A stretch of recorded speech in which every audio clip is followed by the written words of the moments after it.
तर आपण आज क्वेश्चन नंबर 38 सॉल्व करणार आहे. क्वेश्चन नंबर 38 दिलेला आहे 3 rings each of mass M and radius R. तर तिन्ही रिंगचा मास आणि रेडियस सेम आहे. Are arrange as shown in figure. तर दिलेल्या फिगरमध्ये त्याची डायग्राम पण दिलेली आहे. The moment of inertia of the system about Y dash will be. तर वाय डॅश या लाईनच्या अराउंड, या ॲक्सिसच्या अराउंड आपल्याला मोमेंट ऑफ इनर्शिया फाईंड करायचा. आणि हा जो क्वेश्चन आहे तो 2021ला आलेला आहे. याचे 3 option 3mr², second option 3/2mr², C option 5mr², आणि लास्ट ऑप्शन 7/2mr². तर बघूया याचा आन्सर काय असेल. आपल्याला या केसमध्ये 3 रिंग्स दिलेले आहे आणि ते या पद्धतीने प्लेस केलेले. मी या ठिकाणी डायग्राम काढतोय. तर हा फर्स्ट रिंग आहे, त्याला अटॅच केलेलं आहे. दिस सेकंड रिंग. प्रत्येकाचं मास, रेडियस सगळे काही सारखं दिलेलं आहे. आणि या ठिकाणी आपल्याला काय करायचं, हे ॲक्सिस पास करायचं.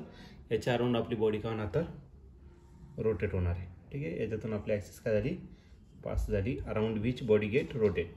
आणि इथून तर या ॲक्सिसपासून ते इथपर्यंत जर डिस्टन्स घेतलं तर ते काय झालं, रिंगची रेडियस झाली. ही पण काय झाली, रिंगची रेडियस. आता या रिंगला आपण 1 कन्सिडर करू, याला 2 कन्सिडर करून याला 3 कन्सिडर करू. याची पण रेडियस किती आहे तर आर इतकी त्याची रेडियस आहे. आता याच्यात फर्स्ट केसमध्ये जर बघितलं तर टोटल मोमेंट ऑफ इनर्शिया घेतला तर टोटल मोमेंट ऑफ इनर्शिया आपल्याला 3 मोमेंट ऑफ इनर्शिया घ्यायचं. एक I1 घ्यायचं पहिल्या रिंगसाठी, plus second I2 for second ring, आणि थर्ड घ्यायचं आपल्याला I3 फॉर थर्ड रिंग. आता याच्यात जर तुम्ही ऑब्झर्व केलं ही फर्स्ट रिंगसाठी, तर ही जी लाईन आहे ॲक्सिस ती कुठून पास होते तर त्या रिंगच्या डायमीटर पासून. आणि रिंगचा डायमीटरचा मोमेंट ऑफ इनर्शिया आहे mr² डिवायडेड बाय 2 प्लस. आता दुसऱ्या केसमध्ये जर घेतलं तर दुसऱ्या केसमध्ये ही जी रिंग ॲक्सिस आहे ती कुठून पास होते, त्याच्या एंड पासून पास होते. आणि एंड पासून प्लेनला म्हणजे डायमीटरला कशी असणार, पॅरलल. म्हणजे एक ॲक्सिस जर इथून काढली तर ही ॲक्सिस याला कशी असणार, पॅरलल असेल. आणि ही पण डायमीटरमधून चालली, म्हणजे याचा मोमेंट ऑफ इनर्शिया किती असेल mr² डिवायडेड बाय 2. आणि हा जो झाला काय झाला तर तुमचा यच झाला. म्हणजे दोन्ही ॲक्सिस एकमेकांना कसे झाले, पॅरलल झाले. मग आपण या ठिकाणी यूज करू शकतो पॅरलल ॲक्सिस थेरम. मग I2 जर घेतला तर I2चा फॉर्म्युला काय असेल, IC प्लस mh². आणि IC जो भेटणार आहे तो किती भेटेल तर आपला mr² divided by 2 plus m, आणि h किती असणार आहे तर तुमचं r असेल, तो झाला mr². ओके, याला जर तुम्ही क्रॉस मल्टिप्लाय केलं त्याचा आन्सर येईल 3/2 mr². मग झाला तुमचं काय I2.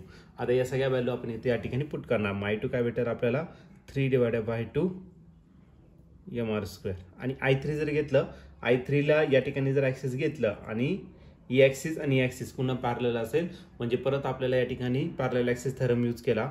म्हणजे I2 जेवढा आहे तेवढाच कोण असणार तर आपला I3 असेल. मग आपण किती भेटेल तर आपल्याला 3 डिवायडेड बाय 2